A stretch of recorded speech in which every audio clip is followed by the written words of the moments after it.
Sekarang mau. Oh. Gue.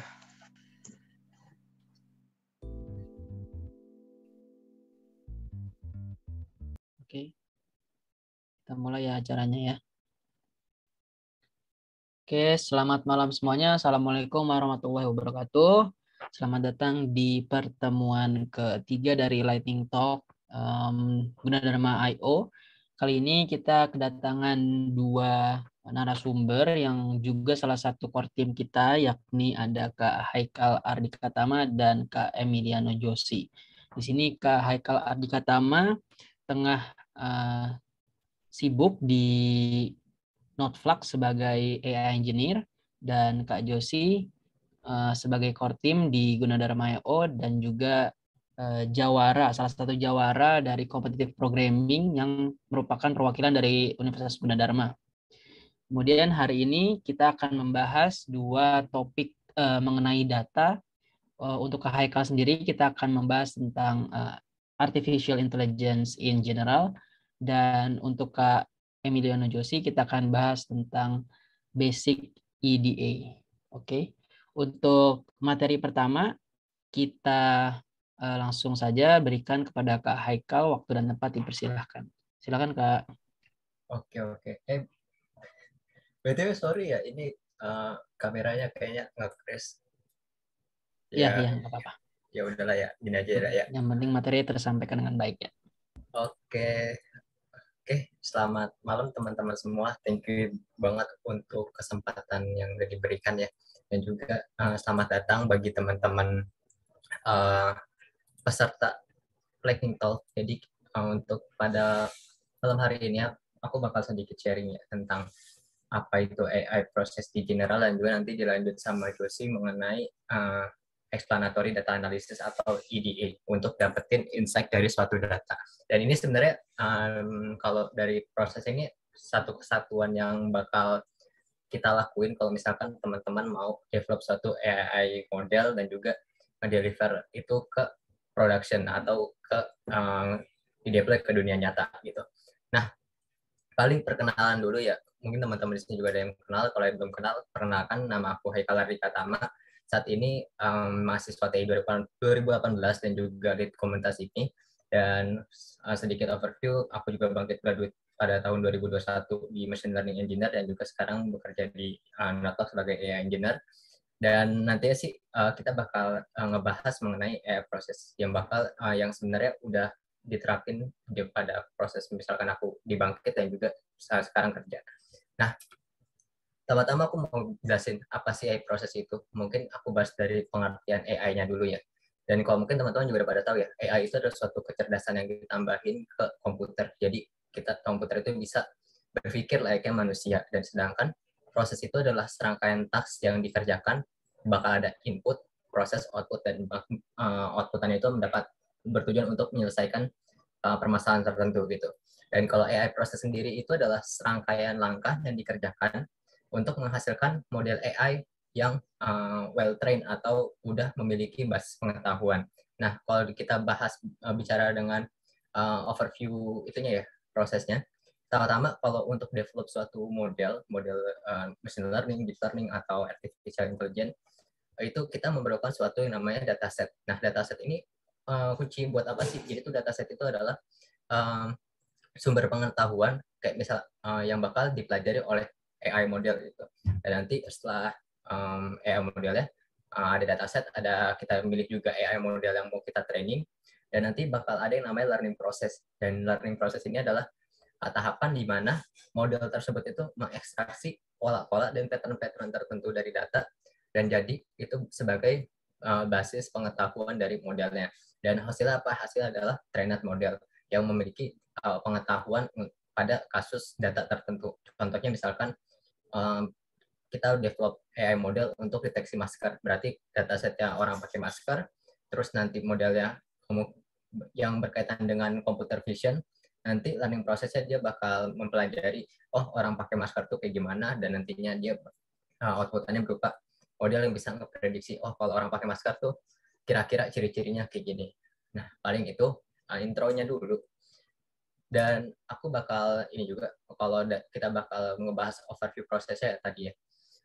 Kalau dari segi prosesnya sendiri, end to end itu secara high level, pertama-tama itu ada data searching. Jadi data searching itu kita kayak mengambil suatu data ya, kayak tadi kan kita perlu dataset dan itu perlu akuisisi data, misalkan scraping dulu atau ngambil secara langsung di dunia nyata gitu. Dan terus ada data preparation. Di tahapan ini kita bakal nge-prepare datanya tuh. Kayak misalkan nanti ada labeling dan ada pre-processing dan juga cleaning. Nanti ini juga bakal dibahas ya sama Josie secara lebih detail di tahapan explanatory data analysis dengan sedikit praktek ya. Dan di sini ada model training dan itu kita dan deployment. Sebenarnya deployment sih aturan di akhir ya di 4 ya. Dan jadi di sini ada model training dan juga benchmark. Jadi hasil model trainingnya kita training nih, model tuh belajar dari datanya, dari sumber datanya, dan nanti divalidasi dulu oleh human apakah udah sesuai ekspektasi kita belum, apakah nih model benar-benar udah bisa ngeprediksi maskernya atau belum nih, dan hasilnya nanti baru kita deploy misalkan di suatu CCTV misalkan di kamera gitu. Nah, di suatu sistem deployment sebenarnya. Nah, ini kita lanjut lagi ya. Di sini ada tahapan yang pertama, di sini ada dataset preparation yang tadi udah disinggung di sebelumnya. Dan pada tahapan ini sebenarnya ada 3 garis besar ya untuk pada tahapan dataset preparation. Di sini ada data selection. Data selection itu kita proses pengambilan data dari sumbernya. Kayak misalkan kita punya suatu bank data, terus kita pilih-pilih nih, oh data yang sekiranya cocok untuk case kita nih kayak gini. Misalkan tadi kita perlu data untuk orang pakai masker, dilihat dulu nih apakah nanti kasusnya data gambar yang pakai masker itu dari sudut atas kah, atau misalkan kayak dilihat dari pantauan CCTV atau dari depan muka gitu. Dan itu kita pilih-pilih data yang sesuai, dan nantinya data-data yang udah kita pilih itu kita labeling dulu. Karena data yang udah kita pilih itu belum ada label ya, atau suatu kayak apa ya, kayak misalkan tandanya, oh kalau orang pakai masker tuh gini, jadi kita kasih tag, oh ini kalau orang pakai masker kayak gini gambarnya, kalau nggak pakai masker misalkan nggak pakai masker gitu. Dan nantinya setelah kita labeling, kita masuk ke tahapan yang paling penting sebenarnya, yaitu explanatory data analysis. Kenapa di sini tahap bilang paling penting?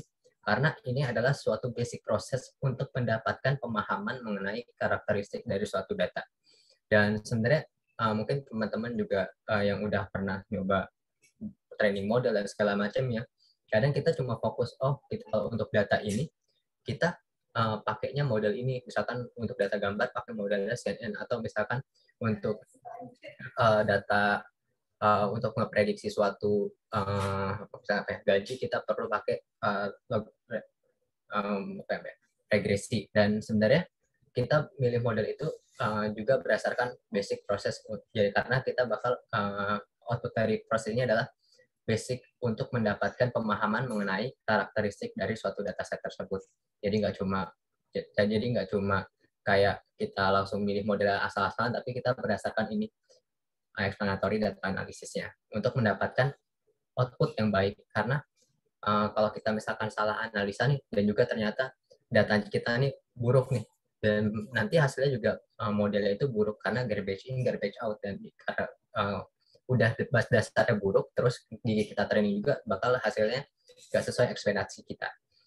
Mungkin itu ya untuk dataset preparation. Dan kenapa ini tahap di dataset preparation juga ada beberapa ini ya tahapan lagi, kayak misalkan data yang data set yang kita punya, kita bagi nih ke dalam beberapa sub data. Contohnya ada training sama testing.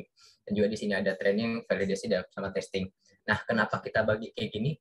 Karena kita perlu suatu data untuk training tadi nih. Dan juga kita perlu tahu apakah modelnya ini udah sesuai ekspektasi kita nih. Makanya kita perlu data testing. Kalau ibaratnya manusia ya, ini kita perlu data training nih untuk misalkan ini kita belajar tiap hari ya kan. Habis kita belajar, baru deh kita diuji. Kayak misalkan kita ada ujian akhir semester atau UTS dan kawan-kawannya. Nah, ini kalau ini yang perbedaannya yang atas sama bawah, ini kalau training sama validasi ini Jadi setiap training itu, setiap kita belajar, kita bakal ngevalidasi sama sampel-sampel yang ada di data validasi. Biar hasil pembelajaran itu udah sesuai dengan ekspektasi output yang kita lakuin. Nah, habis itu setelah kita training sama validasi, tentu kita harus testing juga. Karena nantinya data testing ini sebagai acuan apakah emang benar-benar udah sesuai dengan case yang kita pengen. Dan di sini juga ada beberapa ya, kayak misalkan ada augmentation sama data pre-processing. Kayak augmentation ini kayak misal suatu metode kalau di computer vision untuk ngebanyakin data. Jadi kita buat suatu sampel dengan membuat beberapa variasi dari datasetnya.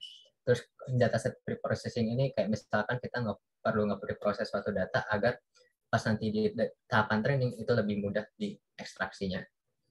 Dan itu kita udah punya nih data untuk trainingnya. Terus selanjutnya ngapain? Dan itu kenapa tadi sebelum itu ya, kenapa perlu prepare data yang matang?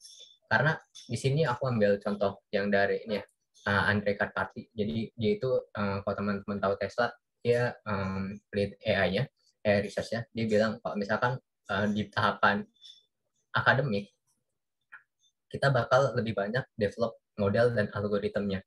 Dan tapi sebenarnya kalau di dunia nyata, itu kita perlu lebih banyak tuh prepare datasetnya. Jadi 75%-nya itu dataset dan sisanya itu pemilihan model. Kenapa gitu? Karena sebagus apapun modelnya, tapi kan data di dunia nyata itu fluktuatif ya, berubah-berubah terus. Makanya kita harus tetap keep update dengan datasetnya, biar nantinya pengetahuan dari modelnya itu tetap terupdate dan nggak salah prediksi gitu. Nah, terus lanjut, setelah kita prepare dataset ya dan kawan-kawannya, kita lanjut nih ke tahapan training model proses. Di sini ada 3 tahapan utama ya. Yang pertama itu model selection, terus ada training strategi, terus ada model evaluation sama validation yang udah disinggung sebelumnya. Dan di sini untuk model selection ini adalah proses memilih basis model yang sesuai dengan dataset kita. Makanya tadi kalau misalkan kita udah lakuin explanatory data analysis yang udah bagus dan kita bisa mendapatkan pattern dari suatu dataset itu, kita juga bakal biasa kita nyusun pilih model yang bagus, yang sesuai, terus juga bisa memilih training strategi yang sesuai. Jadi kalau training strategi itu adalah proses memilih ngerencanain pembelajarannya itu model itu kayak gimana. Contohnya di sini ada number epochnya atau essential learning rate atau ada teknik yang nama hyperparameter search dan kawan-kawannya. Ini nggak bakal tak bahas detail ya. Nah kita bakal ngebahas tentang modelnya secara general gitu. Dan selanjutnya di sini evaluasi yang tadi. Jadi kalau kita udah lakuin training, terus tahapan selanjutnya apa sih? Yaitu proses validasi apakah hasil trainingnya itu udah sesuai atau belum. Dan di sini biasanya kita ngelakuin secara kuantitatif sorry. Jadi kita menggunakan perbandingan antara performance metric. Jadi perhitungan metrik itu contohnya akurasi atau loss gitu untuk data test dan data validasi yang nantinya sebagai acuan kita, oh modelnya ini udah perform nih di data testnya dan gitu. Dan ini selanjutnya kita kan udah dapat train model nih. Dan di sini ada tahapan lagi nih, yaitu benchmark pada dataset benchmark atau kita kan tadi udah lakuin proses validasi menggunakan dataset validasi tadi, dan nantinya kita perlu benchmark lagi apakah hasil pelatihannya ini benar-benar udah perform atau belum. Dan di sini adalah kalau benchmark itu ada proses validasi performance model pada data yang tidak disentuh pada saat proses training menggunakan performance metric. Dan ini berbeda setiap kasusnya. Kalau misalkan computer vision beda, kalau misalkan regresi biasa beda, dan kawan-kawannya. Nah, kenapa di sini ada data yang tidak disentuh pada saat proses training? Itu karena kayak kita udah belajar, terus kita ngerjain soal, ya kan, udah ngerjain soal, tahu-taunya kita mau lakuin pengujian gitu, dan ternyata pas diuji itu soalnya sama nih sama yang kita pelajarin, sama persis malahan dan jawabannya sama persis, dan nanti kan itu menghasilkan hasil yang bias gitu. Karena kalau misalkan kita diuji pada data yang beda banget tapi kasusnya sama, itu bisa aja modelnya nggak gagal paham dengan data yang masuk, dan kita suruh prediksi misalkan, oh ini orang pakai masker kayak gini, ternyata maskernya ada perbedaan bentuk atau misalnya perbedaan warna, pas dicek, oh prediksinya salah, ini nggak pakai masker, kayak gitu, dan kawan-kawannya. Dan ini ada selanjutnya ada model performance ya. Jadi kita udah dapatin hasil benchmarknya, selanjutnya kita ini lagi analisa lagi apakah model itu dari result performance metric yang menjadi dasar kita mengukur suatu performa model itu udah oke atau belum. Dan pada tahapan ini karena sih masih black box ya, jadi kita tuh nggak tahu dalamannya model tuh kayak gimana dan cara kerja itu kayak gimana. Dan kalau untuk yang keep update-nya sih udah ada mulai banyak pengembangan explainable AI. Jadi kita udah tahu nih cara model ngeprediksi itu kayak gimana. Sebagai contoh, kita masukin gambar orang pakai masker, dicek nih, oh ini orang pakai masker tuh kayak gini. Tapi awalnya kita tuh nggak tahu gimana model mendefinisikan orang yang pakai masker tuh kayak gimana. Dan dengan suatu ini pengembangan SAI ini kita tahu, oh ternyata kalau orang yang pakai masker tuh modelnya ngelihat dari bentuk mulutnya itu nggak ada, terus juga ada beberapa ya ada bentuk kayak maskernya kayak apa ya, segitiga setengah lingkaran kayak gitulah, dan kawan-kawannya. Dan selanjutnya kita udah dapetin nih select model yang kita uji dan kawan-kawannya. Selanjutnya ada prosesnya adalah select atau memilih final model yang kita pilih dari hasil eksperimen yang kita lakuin secara beberapa iterasi. Dan nantinya setelah kita pilih, kita bakal taruh model itu dalam suatu service namanya inference service. Kalau inference service itu adalah intinya sih adalah suatu codingan yang bisa membuat model itu memprediksi suatu inputan dari user. Dan nantinya setelah kita lakuin develop inference service, selanjutnya adalah deploy.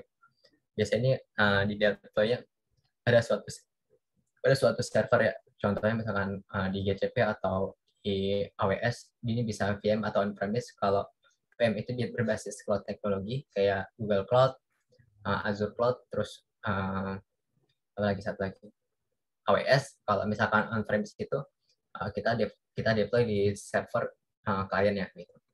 Dan ini biasanya deployment itu ini pakai yang namanya tools yang namanya Docker container untuk memudahin hal semua itu. Nah, kita kan tadi udah bahas ya mengenai beberapa tahapan proses secara generalnya. Dan di sini ada nih persinggungan ya yang mengenai kalau kita mau develop suatu AI solution ke dunia nyata itu sebenarnya effort yang paling gede kita lakuin itu di mana sih? Di sini aku ambil dari paper Hidden Technical Debt in Machine Learning System, dan ternyata kalau dianalisa lagi, kita ngoding machine learning code-nya dan kawan-kawannya itu cuma bagian kotak kecil ini. Sisanya banyak, contohnya ada konfigurasi, terus ada data collection-nya, data verifikasinya, terus ada feature engineering-nya, terus ada manajemen proses, manajemen metadata. Metadata itu hasil dari hasil trainingnya itu kan bisa berupa suatu data yang bisa digunakan kembali untuk kita analisa hasil performa modelnya ya. Ini ada makanya di sini ada metadata management, dan ini ada serving infrastructure, terus ada monitoring. Dan ini hidden technical debt itu karena suatu AI proses itu kita ketika nge-deliver suatu AI solution, kita nggak bisa expect nih model ini bakal perform terus misalkan selama setahun ke depan. Contohnya gini, kita develop model untuk misalkan ini ya, deteksi masker. Dan rata-rata masker yang kita punya nih sekarang di dataset itu masker yang polosan, misalkan warna putih, hijau, terus ada warna hitam dan kawan-kawannya.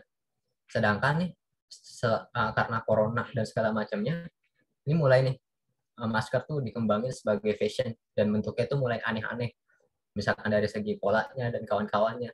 Dan itu bakal ada pergeseran data antara data yang di dunia nyata yang lagi tren sekarang dengan data basis pengetahuannya. Dan inilah yang nge-trigger untuk kita nge-maintain model tersebut.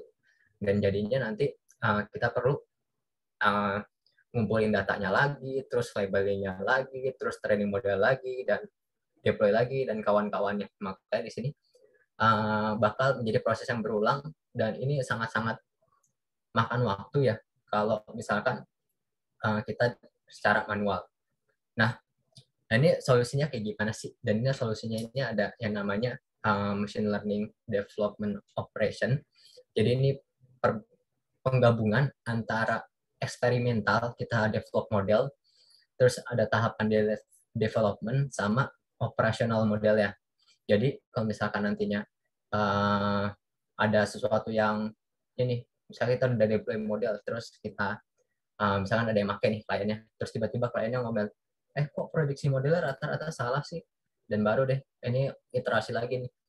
Baru nanti nge-trigger kita, oh data yang kayak gimana nih salah, oh data yang kayak gini, terus lakuin pre-training lagi dan kawan-kawannya, baru deh nanti di operationnya ya itu ada model yang baru. Dan nantinya di sini aku coba singgung dikit ya tentang MLOps ini kayak gimana. Aku ngambil dari penjelasan dari Google Cloud ya. Di sini MLOps itu kalau menurut Google itu dibagi jadi 3 level.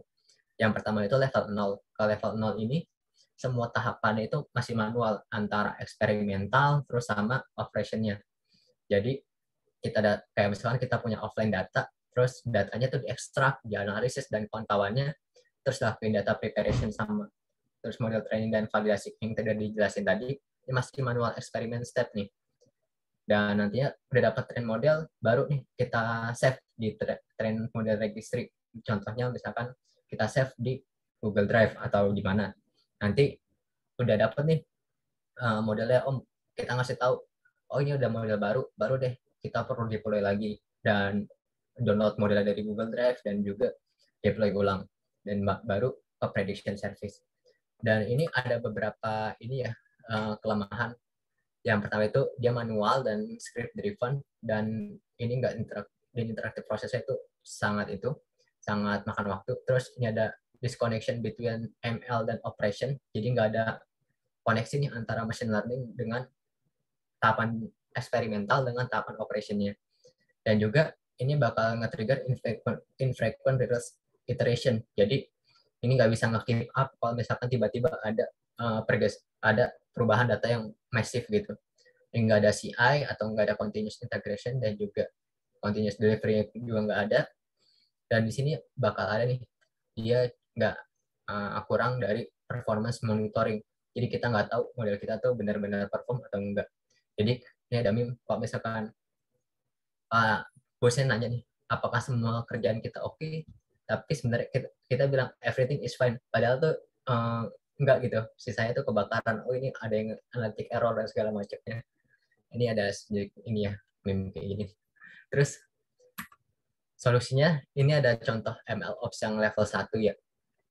Jadi di sini bakal dipisah nih antara experimentation atau development atau test dengan production. Dan jadinya nanti misalkan kita bahas yang ini dulu deh. Jadi misalkan kita ada suatu dataset dan kita mau lakuin analisis tadi. Jadi kita analisis, ini kita bakal lakuin training dan kawan-kawannya. Tapi ini udah ada script yang untuk orkestrasi ini semua. Dan nantinya hasil model dari hasil ini kita berupa source code, nanti bakal hasil itu source repository di GitHub dan kawan-kawannya. Dan nanti baru deh diambil nih dari repositorinya ke pipeline deployment. Dan nanti habis di deploy, ini otomatis ke sini dan nantinya bakal ke model registry. Dan ini maksudnya model registry itu kayak tempat untuk meregister modelnya. Kayak misalkan, oh ternyata yang lagi dipakai ini model masker versi 1. Dan nantinya udah dapat training modelnya baru deh di serving. Dan kan ada perbedaan utama ya antara yang sini sama yang ini. Kalau di sini habis prediction service, di sini ada performa monitoring.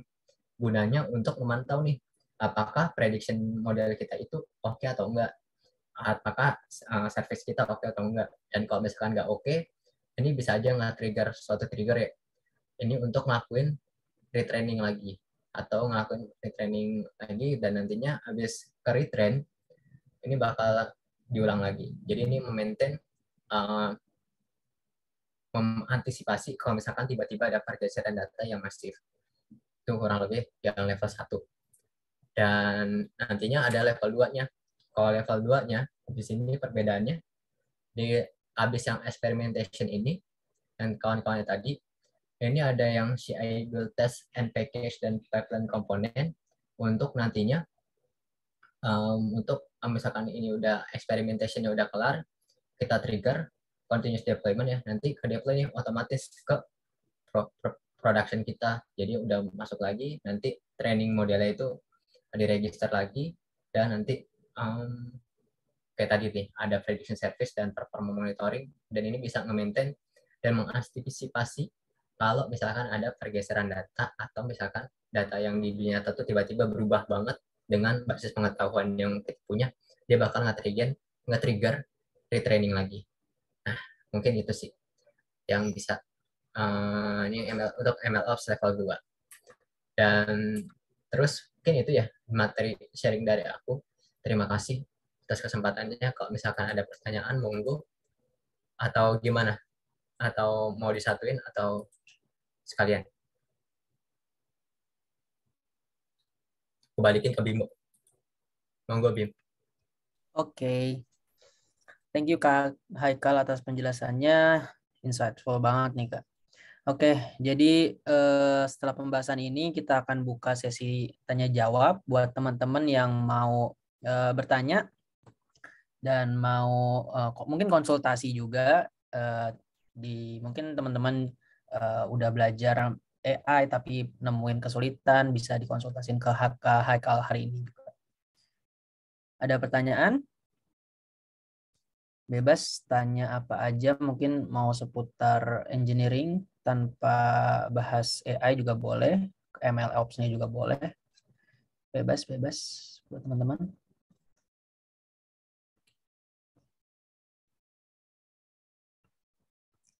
Oke, mungkin pertanyaan dari saya sendiri nih Kak. Waktu belajar AI ini dulu Kak Haikal ini nemu apa namanya? Mungkin ada step-step yang miss nggak ketika belajar AI? Mungkin dari fundamentalnya, dan mungkin ada nggak saran ke teman-teman yang mungkin mau baru belajar AI untuk lebih concern terhadap materi tersebut gitu? Oke, balik lagi ya tadi ya di beberapa prosesnya.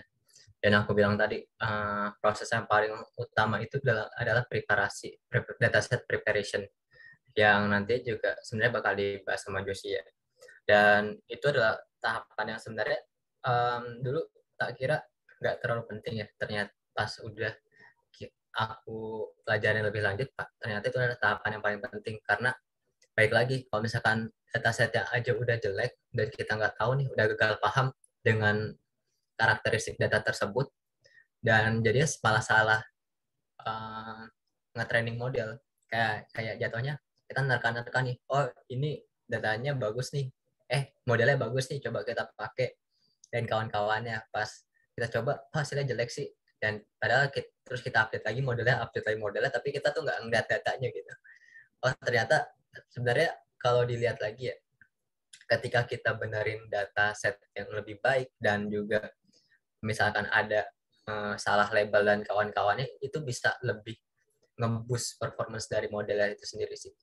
Mungkin itu. Oke, thank you Kak. Oke, ini ada beberapa pertanyaan nih. Sebenarnya nggak apa-apa buat teman-teman open mic. Mau nanya langsung juga boleh banget. Langsung on mic. Ya, ada yang mau langsung on mic? Oke, saya bacain aja ya. Ini dari Yuandika dulu deh. Gimana proses interview jadi AI engineer? Apakah mirip seperti SE yang ada live coding gitu? Terima kasih. Oke. Ini sepengalaman aku ya. Aku nggak tahu di company lain gimana. Kalau di AI engineer sendiri ya, yang paling penting dan sebenarnya jadi concern utama itu adalah seberapa paham kamu sama teorinya sih. Jadi kalau tes yang kemarin itu lebih ke arah tes tulis ya. Jadi ditanya kalau misalkan dikasih suatu case, Jadi ini interviewnya berdasarkan case gitu. Contohnya kita kasih suatu case nih. Gimana kamu untuk mendeteksi suatu masker, dan nantinya kita kita buat proposal untuk how to solve it, kayak dari segi dataset acquisition-nya kayak gimana, terus juga model yang dipilih itu kayak gimana, metodenya apa, dan nantinya uh, habis habis misalkan udah dapat modelnya, strategi training kamu kayak gimana, trainingnya misalkan pakai ini nih, terus bagus atau enggaknya, dan kawan-kawannya ditanya juga untuk ngunci modelnya itu pakai performance metric yang apa, dan kenapa pakai itu, kenapa enggak yang lain. Itu harus bisa define tuh, karena tiap-tiap performa metric itu punya karakteristik masing-masing. Dan yang paling utama dan paling itu ya, um, kalau biasanya teman-teman lihat, oh ada akurasi nih, akurasi 99% kalau dari hasil training.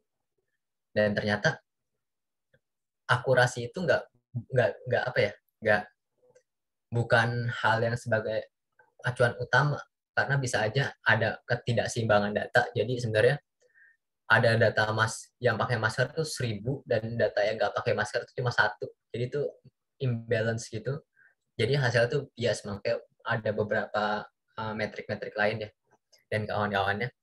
Dan itu sih lebih ditanya kayak gitu, dan nanti ditanya juga tuh buat AI system udah nih, udah misalkan sistem AI-nya udah jadi, model udah dapat. Terus untuk propose end-to-end arsitektur untuk ngebahas itu gimana, dan untuk ngedeploy itu kayak gimana, dan mekanisme deployment-nya dan kawan-kawannya itu juga ditanya sih. Oke, cukup kompleks juga ya. Jadi selain punya penguasaan teori fundamental yang kuat, juga punya sisi engineering yang kuat juga, dan itu semua dikombinasikan di dalam satu rangkaian interview gitu ya. Iya benar, jadi emang harus kritis, dan juga dari segi fundament, dari segi teori dan juga praktek itu bakal ditanya sih. Oke Kak, ini ada pertanyaan lagi dari Kak Josi. Kak, kalau mau training model yang lumayan berat, di mana ya Kak? Karena GPO aku kurang kuat, jadinya trainingnya kelamaan. Mungkin Waduh, ada tips and trick gitu. aduh, kayaknya tips yang aku pakai zaman dulu udah nggak bisa ya. Oke, untuk GPU ya, karena emang beberapa model, karena um, kalau kita mau development AI, kita perlu suatu GPU untuk nge-trainingnya, dan kan di mana kita bisa pakai free GPU itu ada ya di Google Collaboratory atau Google Colab, dan itu emang terbatas ya sekarang, jadi cuma kayak 12 jam, atau sebenarnya 3 jam kalau pemakaiannya massive itu udah tiba-tiba ke disconnect. Atau kalau mau yang lebih itu ya, lebih apa ya, lebih enak, kayak misalkan nggak 12 jam gitu, tapi kita pengen pakai 30 jam secara berturut-turut, kita bisa pakai Kaggle Notebook ya. Di situ juga GPU lumayan sih buat training model untuk mempercepat hal tersebut. Mungkin itu. Oke. Ya dulu sempat bisa pakai Google Collaboratory, tapi sekarang udah berbayar semua. Terus kata Kak Haikal juga teman-teman bisa pakai Google Collaboratory untuk training proses yang berat. Oke. Sorry Bib, Hmm. mau ngekoreksi. Hmm. Google Colab itu masih free, tapi versi free-nya itu lebih terbatas daripada 6 bulan yang lalu. Nah, iya maksudku itu. Itu. Oke. Untuk mempersingkat waktu, pertanyaan Kak Novianto nanti kita ajukan di sesi berikutnya. Untuk sesi berikutnya, kita serahkan kepada Kak Emiliano Josi untuk pembahasan basic EDA. Waktu dan tempat dipersilahkan Kak. Terima kasih Kak Haikal atas pembahasannya.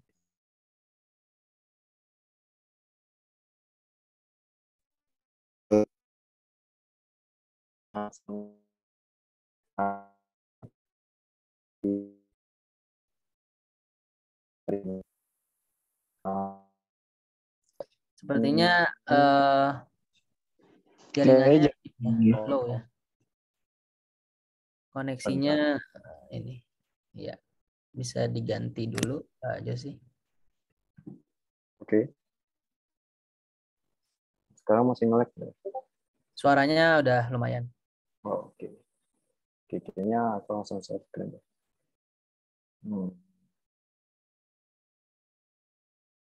Oke. Ini udah parent ya.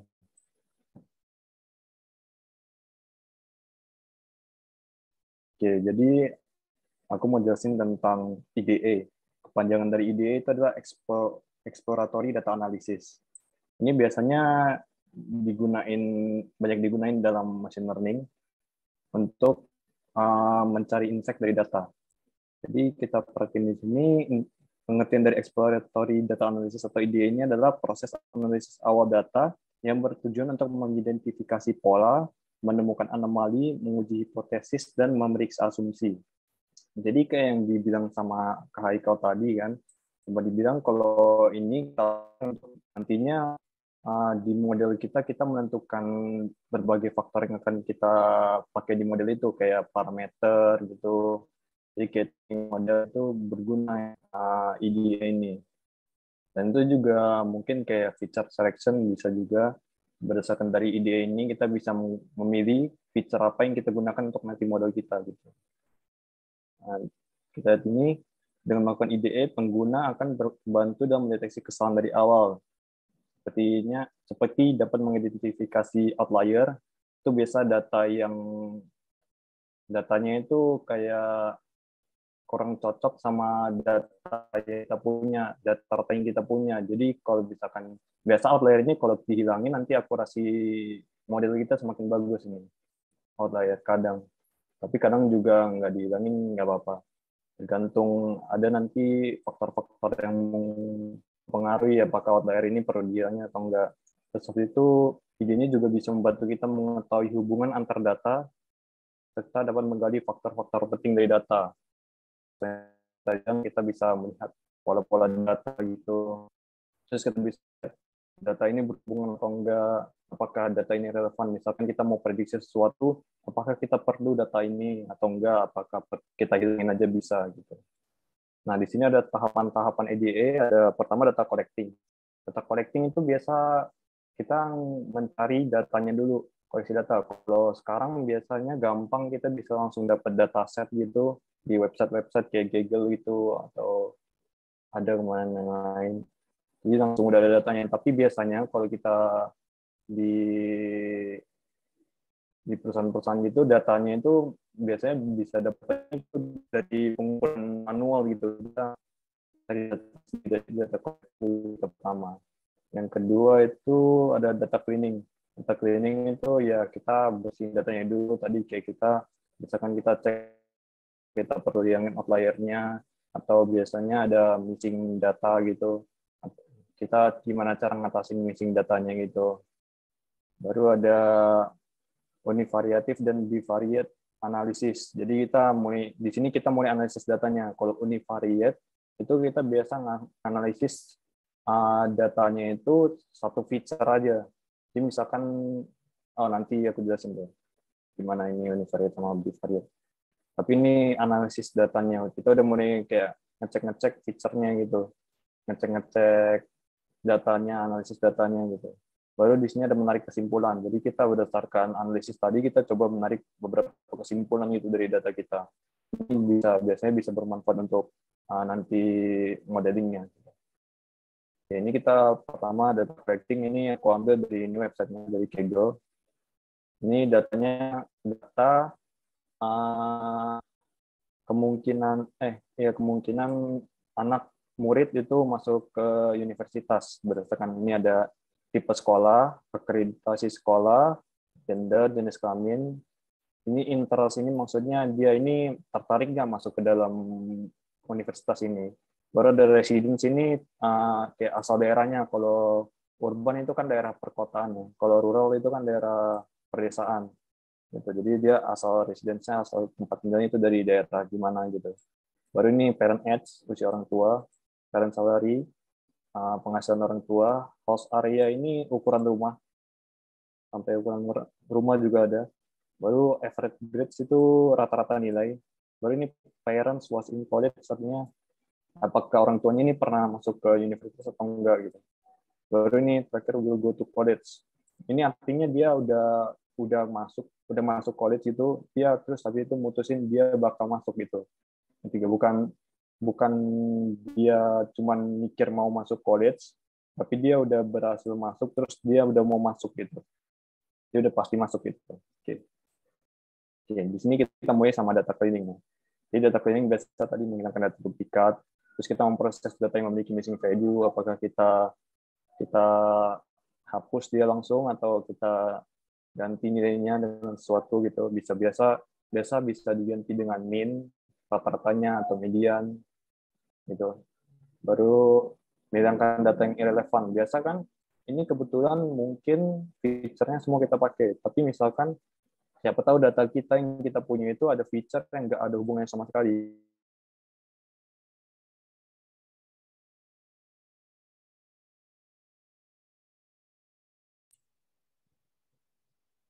Kayaknya nge-lag ya. Iya, nih nge-lag kayaknya. Oke, oke. Oke, oke, oke. Hmm.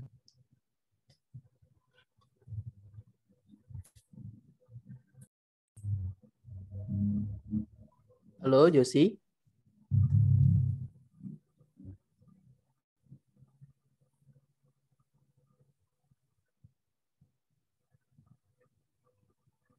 Oke.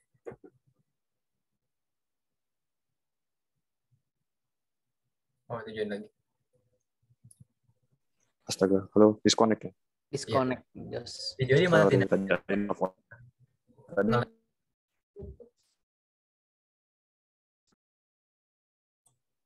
Tes. Nggak usah on cam, nggak apa-apa, Jos. Untuk meminimalisir disconnect. Kayaknya disconnect lagi deh. Oh, enggak. halo. Oh, enggak. Enggak, Jas. Aman, Jas. Hah? Sekarang aman. Aman, Jas, kan? Bentar ya. Bentar. Oke, tadi sampai ini ya. Jadi kayak gitu, irrelevant ini. Jadi kayak ada data-data yang secara logika nggak masuk akal. Kayak apakah dia bisa berenang gitu, apakah dia vegetarian, itu kan agak nggak masuk akal gitu. Hubungannya ke apakah dia ke universitas atau enggak gitu. Oke.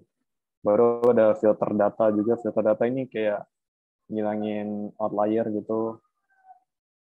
Terus habis itu kayak ya filter data-data yang nggak cocok gitu kita hilangin berdasarkan value-nya. Oke, ini pertama kita mulai data cleaning-nya. Pertama kita cek info dulu. Jadi datanya ini setelah aku cek, di sini kita coba melakukan ini ya, data explorer sederhana. Kita coba cek target kita itu mengecek hubungannya sama apakah murid ini akan masuk ke universitas atau enggak. Jadi setelah aku cek, ternyata di sini cuma ada salah satu dari data cleaning yang bisa kita lakukan, yaitu ada missing value. Kalau kita lihat di sini, ini di F-info, kita cek dulu semua tentang data type-nya, jumlah data non-nullnya yang nggak kosong, terus nama kolomnya, gitu. Baru kalau kita lihat di sini kan, di sini ada yang 998 non-null object, sedangkan yang lainnya 1000 kan. Di sini juga katanya ada 1000 entries. Berarti dia di sini ada 2 yang nol nih. Berarti ada dua row atau 2 baris yang punya missing value. Gitu. Terus kalau kita cek di sini kan, is null sum ini untuk ngecek berapa banyak yang nilainya nol. Di sini kita bisa lihat interest ada 2. Nah, biasanya kalau misalkan ada 2 gini kan cuma sedikit nih. Terus data kita masih banyak gini. Kalau kita hilangin aja, biasanya dia nggak terlalu berpengaruh besar ini. Kecuali kalau dia tadi banyak, mungkin kita bisa mikir-mikir lagi kita gimana cara ngadepinnya. Tapi kalau 2 doang, ini biasa kita kalau langsung hapus aja nggak apa-apa. Karena nanti nggak terlalu berpengaruh gitu. daripada kita asal-asal ganti. Jadi di sini aku langsung drop aja, langsung di drop aja datanya pakai drop NA. Baru kalau kita cek lagi berapa banyak data yang nolnya, di sini udah nol semua. Berarti udah nggak ada lagi nol nih. Tapi data kita jadi cuma 998, nggak 1000 lagi. Baru di sini udah selesai data cleaning, ini mulai analisisnya. Di sini ada describe. Describe ini untuk ngecek ini jumlah data, count, min rata-rata, standar ini kan standar deviasi. Masalah. Ini min nilai paling kecil, 25% ini kuartal pertama, 50% ini kuartal kedua, 75% ini kuartal 3, max ini nilai paling besar. Biasa ya mungkin kadang kan kita bisa kayak ngelihat mungkin ada outlier gitu. Misalkan kita lihat rapatnya 52, tiba-tiba max-nya ada sampai 1000 gitu. Itu kita udah mulai curiga gitu. Berarti ini kayaknya ada outlier, ini ada data yang nggak deket sama rata-ratanya. Terus kita nanti dia bisa ngerusakin prediksi kita pas kita nanti bikin model gitu. Jadi di sini kita bisa lihat dulu gitu berdasarkan hasil dari describe ini. Nah, di sini kita mulai analisis. Di sini aku lakuin bivariate analysis.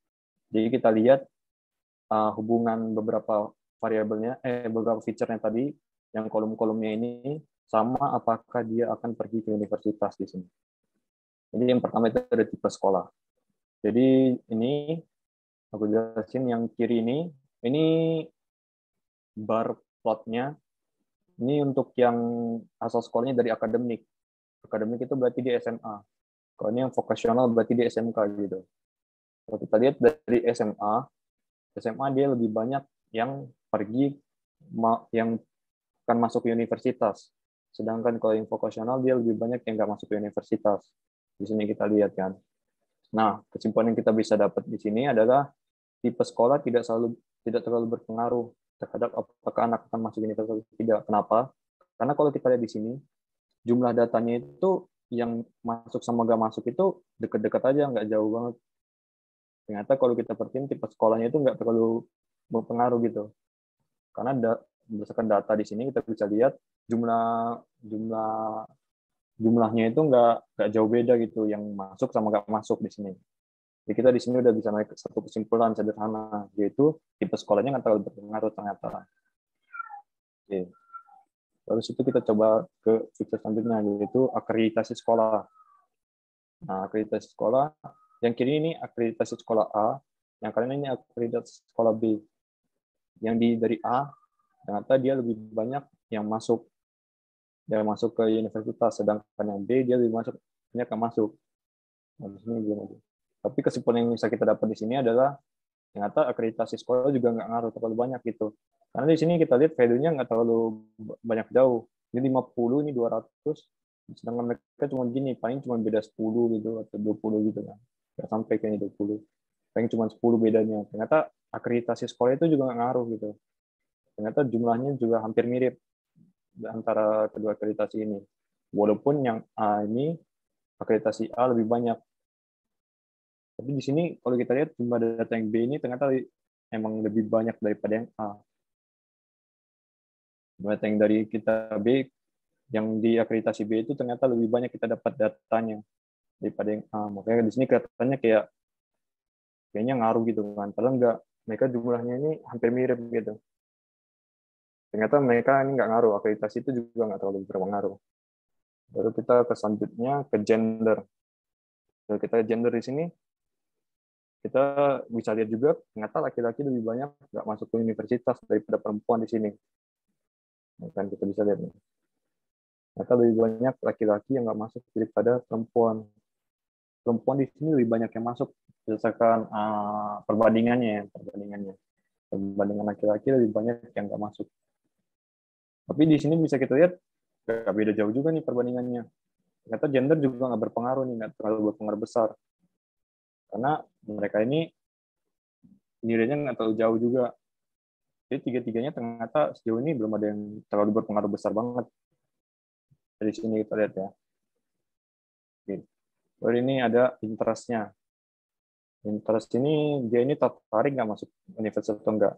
Nah di sini paling baru kelihatan kayak jelas gitu, ada bedanya, perbedaan jauh. Di sini not interested, dia dari not interested ternyata lebih banyak yang masuk, dari less interested dia lebih banyak yang nggak masuk, dari uncertain nggak pasti lebih banyak yang masuk, dari yang tertarik doang interested dia lebih banyak nggak masuk, sedangkan very interested sangat tertarik dia banyak yang masuk.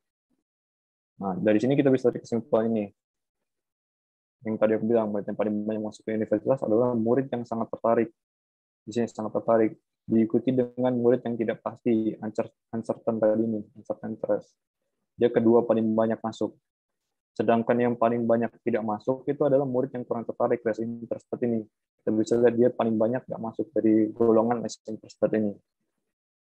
Tapi kita juga bisa lihat ternyata nggak makin tertarik, makin tinggi kemungkinan masuk di sini. Karena kita lihat di sini naik, pas di interested ini dia turun. Tiba-tiba interest ini dikit yang masuk ke universitas. Jadi kita bisa lihat bukan semakin tertarik, semakin masuk, tapi ternyata gini dia bentuk grafiknya. Baru lanjut ke residence. Residence ini yang tadi dia daerah perkotaan atau daerah pedesaan. Nah, kalau kita lihat di sini, ini jelas banget ya, nggak terlalu jauh banget antara daerah pedesaan sama daerah perkotaan. Mereka ini persentase perbandingan masuk gak masuknya ini dekat gitu. Jadi kalau kita lihat di sini emang daerah perkotaan lebih banyak, tapi ternyata daerah perkotaan atau daerah pedesaan itu nggak terlalu berpengaruh gitu kalau kita lihat. Tapi daerah perkotaan di sini lebih banyak yang masuk daripada daerah pedesaan. Tapi kalau kita lihat di sini nggak terlalu berpengaruh dia antara daerah pedesaan atau perkotaan perbandingannya gitu. Baru kita lanjut. Ini apakah orang tuanya dulunya masuk kuliah atau enggak? Oke. Coba.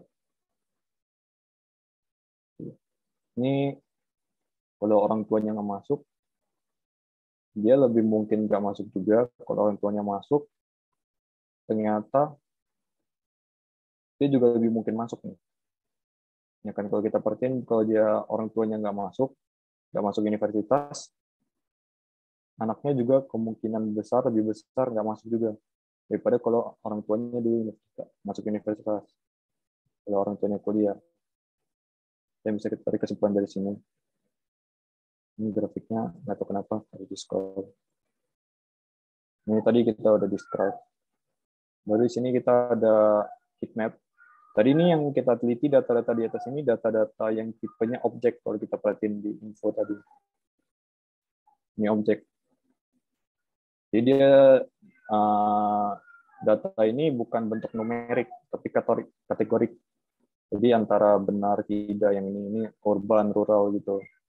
Interested gitu. Jadi sekarang kita mulai masuk ke data yang tipenya numerik.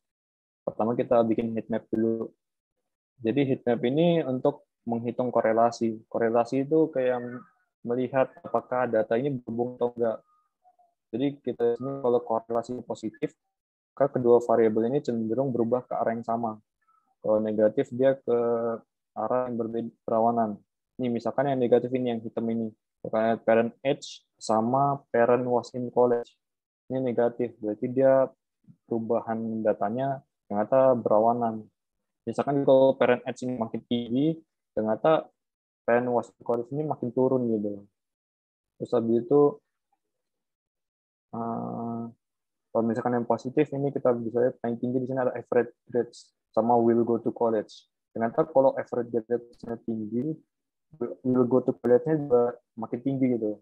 Jadi mereka kayak berubah ke arah yang sama. Kalau will go to college-nya turun, nanti average grades-nya juga kalau average grades-nya turun, nanti will go to college-nya juga turun gitu. Jadi mereka sama-sama. Mereka berubah positif gitu, cenderung berubah ke arah yang sama. Nah, ini kita mulai di pertama itu ada parent age, jadi usia orang tuanya. Jadi ini usia orang tuanya, kalau kita perhatiin ini grafiknya kan, yang sama tuh ini parent age-nya ini, mereka ini kayak di posisi yang sama gitu. Berarti mereka itu nggak terlalu pengaruh ternyata umur orang tua. Karena kalau kita lihat di sini berdasarkan grafik mereka ini kayak hampir sama gitu bentuknya, ya kan? Kayak condong ke tengah gitu. Biasa dibilangnya bell shape gitu. Jadi kalau kita lihat di sini umur orang tua ternyata nggak terpengaruh gitu sama kemungkinan anak masuk universitas. Nah, itu kita coba cara yang selanjutnya itu peran salary. Peran salary itu gaji orang tuanya. Nah, di sini kayak nih, ternyata gaji orang tuanya di sini yang tinggi ini, di sini kan makin ke kanan peran salary-nya makin tinggi. Kita lihat di sini peran salary-nya makin tinggi, makin di sini kemungkinan dia masuknya juga makin tinggi nih. Di sini kita kelihatan kan. Kalau di sini pas peran salary-nya di lumayan rendah, dia malah kemungkinan masuknya kemungkinan nggak masuknya tinggi nih. Jadi sini kita bisa tarik kesimpulan ternyata kalau gaji orang tuanya makin tinggi, kemungkinan dia masuk universitas makin tinggi juga nih. Oke, selanjutnya habis itu ada host area. Host area juga bentuknya hampir sama kan kayak yang parent salary ini. Makin besar host areanya, dia juga grafiknya makin tinggi nih. Kelihatan kan? Ini juga sama kesimpulannya, semakin besar area rumah, semakin tinggi juga kemungkinan murid masuk ke universitas nih. Sini kelihatan dari bentuk grafiknya. Nah, selanjutnya ada average grades. Average grades ini rata-rata nilai.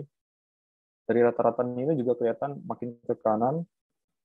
Kalau di kanan itu dia rata-ratanya makin tinggi, rata-rata nilai makin tinggi, kemungkinan masuknya juga makin tinggi di sini kelihatan. Di sini kalau rata-rata rendah dia kemungkinan nggak masuknya makin tinggi di sini. Oke. Ini kita udah selesai analisis. Biasa habis selesai analisis itu biasa kita mulai ngubah data untuk dimasukin ke model gitu kan. Nah, biasanya categorical value itu kayak yang tadi urban, rural, baru interested gini, urban, rural, atau interested, less interested ini kalimat itu nggak bisa masuk ke model. Jadi biasanya kita harus mapping dia dulu ke bentuk integer. Jadi biasanya di IDE ini kita harus mappingnya sesuai dengan analisis kita gitu. Kadang no value itu bisa kita ubah ke nggak usah kita hapus, nggak usah kita ganti. Kita bisa null value itu bisa kita bikin langsung ke sebuah kita mapping itu. Kita mapping karena kita berpikir null value itu mungkin di dalam ini. Misalkan jumlah mobil, dia nggak ada jumlah mobilnya 0, tapi dia bikin 0 gitu. Jadi kita tahu 0 itu berarti 0 gitu. Langsung aja kita mappingnya 0 ke 0 gitu. Di sini biasa kita habis sudah selesai analisis, dan kita tarik kesimpulan, kita mulai mapping berdasarkan analisis kita gitu. Supaya bisa masuk model gitu. Ya mungkin itu aja sih yang bisa aku sampaikan di materi ini. Kalau ada pertanyaan boleh sampaikan. Aku kembaliin ke Kak Bimo. Oke, thank you Kak Josi atas penjelasannya.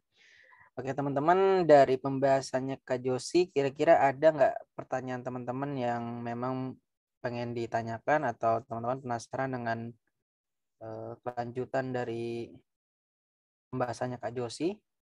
Mungkin tadi ada yang kurang jelas atau gimana? Atau mungkin mau ada pertanyaan lagi buat Kakak Haikal? Ini aku bacain aja ya. Ada satu pertanyaan. Boleh Kak Josi, boleh Kak Haikal yang jawab. Dari Francisco. Aku mau validasi statement. Jadi pas proses training model itu menghasilkan data. Dan data hasil training tersebut yang jadi source dari kecerdasan si model tersebut. Benarkah? Ini gimana nih pertanyaannya? Dia nanya benar atau enggak ya gitu ya? Oke. Suara gue masuk nggak? Masuk. Suara aku masuk nggak? Oke. Di sini validasi statement untuk proses training model itu menghasilkan data, dan data hasil training tersebut yang jadi source dari kecerdasan si model. Oh, itu berkaitan dengan tadi proses yang pertama ya, kalau nggak salah. Jadi sebenarnya model itu kan ada statementnya. Kalau model itu belajar dari data, dan datanya itu sebenarnya dipelajarin pola-polanya. Jadi model tuh kayak ngeekstraksi beberapa fitur-fitur penting, entah itu dari korelasi dan kawan-kawannya, itu nantinya misalkan korelasi antar variabel yang tadi udah dijelasin Josi ya. Kayak tadi apa gimana orang memasuk apa tadi college atau enggak berdasarkan beberapa variabel, dan itu yang dipelajarin sama model. Oh ternyata komponen A sama komponen B itu variabel, kalau misalkan makin tinggi berarti tingkat keberhasilan melanjutkan ke kuliahnya makin tinggi. Dan ternyata ada beberapa komponen yang nggak apa ya, nggak penting, kayak misalkan tadi apa aja yang nggak penting tadi, kayak misalkan yang Asal tadi daerah, asal rumah, asal rumah asal dan daerah rumah. itu contohnya yang nggak penting, dan itu nanti bisa dibuang, dan nanti dari situ dapat nih kalau ngeprediksi suatu hasil orang mau masuk kuliahnya ternyata lebih pentingan variabel lain daripada variabel yang tadi disebutin Josi. Nah, dari hasil training itu, data hasil training itu sebenarnya jadi hasil source data hasil training, bukan data hasil training sih, tapi lebih data yang kita preparation untuk trainingnya. Jadi pada tahapan data preparation itu kita bagi data untuk training dan sama data untuk testing. Dan yang data untuk trainingnya itu sebagai source dari kecerdasan si modelnya. Dan nanti modelnya itu kita tes lagi pada data tesnya. Kalau udah dapat nih performa metrik dan kawan-kawannya, kayak misalkan akurasinya itu lebih bagus, akurasi modelnya kayak gimana, dan performa model pada data tesnya itu gimana, baru deh kita pilih model tersebut. Kurang lebih gitu sih. Ngejawab nggak ya, Francisco? Oh, jadi pas model tersebut di training pakai data yang udah di prepare itu dia nggak ngasilin data lagi gitu ya? Nggak, yang dihasilin itu file modelnya tersebut, lebih kayak apa ya, intinya sih isinya tuh kayak numerikal gitu sih. Jadi ada file misalkan .nty atau .pth, itu isinya bobot pengetahuan dari modelnya. Jadi itu jadi sumber model untuk memprediksi suatu inference atau datanya itu. Suatu data yang inputannya. Contohnya inputannya tadi orang mau ke kuliah, di inputnya data apa, nanti hasilnya oh prediksinya orang ini bakal kuliah nih. Ternyata kalau misalkan hasilnya nggak kuliah, dia habis input tiba-tiba dia ngeprediksi oh orang ini nggak bakal kuliah berdasarkan nilai inputannya. Mungkin itu. Oke, thank you. Menjawab ya, Kak Francisco. Ya, menjawab. Ada pertanyaan lagi dari teman-teman? Mungkin aku tunggu sampai 20.40 ya. Silakan yang mau bertanya bebas. Boleh berkaitan dengan AI, boleh berkaitan dengan EDA.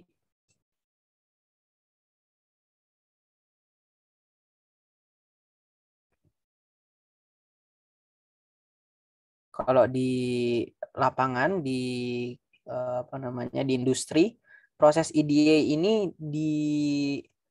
diolah oleh AI engineer, data analis, atau data scientist gitu, Kak. Mungkin ada pengalaman berdasarkan pengalaman dari Kak Haikal. Oh, aku ya. Oke. Pertanyaannya lebih ke siapa ya, Bim? Iya, betul. Jadi sebenarnya tuh tergantung company-nya ya. Dan tergantung tipe-tipe datanya juga sih sebenarnya. Kan mesti ada beberapa kan datanya itu banyak ya, kayak misalkan data tabular, kayak misalnya table-table yang kayak Josi tadi, atau data unstructured, kayak misalkan gambar, teks, atau uh, ya gambar, teks, atau video itu kan nggak berstruktur ya. Dan kalau setauku ya, untuk yang proses data tabular, kayak ambil case di Gojek itu, proses EDA ini itu dilakuin sama data analisisnya. Jadi dia yang ngumpulin data, terus juga dia yang nge-prepare datanya, dan kawan-kawannya nanti nganalisa datanya, hasil analisanya bisa dikonsum sama misalkan machine learning engineer ya. Nah, setahu aku ya, kalau correct me if I'm wrong, terus ini kalau misalkan di tempatku, aku ngomongin tempatku aja deh. Di tempatku itu tahapan EDA-nya itu dilakuin sama AI engineer ya. Jadi karena itu berkaitan dengan uh, lebih berkaitan dengan, karena nggak ada data itu, data analisis, jadi semuanya bakal diolah sama AI engineer ya, karena kan datanya itu lebih ke data gambar. Jadi kita mostly itu lakuin exploratory data analysis, terus juga ngecek nih beberapa, kita analisis lagi datanya, ini karakteristik data gambarnya kayak gimana, tingkat pencahayaannya, atau misalkan size image-nya itu beragam atau enggak, dan kawan-kawannya. Dan nantinya dari hasil tersebut bisa kita present juga sih, oh ternyata dataset kita tuh kualitasnya kayak gini. Dan nanti baru deh dilakuin training dan kawan-kawannya, baru sampai deployment. Dan itu emang tahapan yang paling penting sih, balik lagi ke fundamental yang dijelasin Josir tadi ya. Itu kita lebih dapat apa ya, kita tahu gitu karakteristik dari suatu dataset itu kayak gimana, dan how kita bisa nentuin kalau karakteristik datasetnya kayak gini, apa yang perlu diimprove, apa yang bisa kita, apa metode yang bisa kita gunain, dan nantinya hasil modelnya juga bisa lebih baik dari kalau kalau misalkan kita bandingin nggak pakai proses EDA. Paling gitu sih, Bim. Oke. Berarti semua juga tergantung dengan tipe datanya, dan di proses AI sendiri nggak cuma data tabular, tapi juga ada data gambar, data suara mungkin. Jadi itu semua tergantung dengan perusahaan dan timnya sendiri. Tapi untuk data analis umumnya yang kita tahu rata-rata banyak yang lebih banyak megang data tabular atau data berupa table gitu ya. Oke, ada lagi pertanyaan dari teman-teman?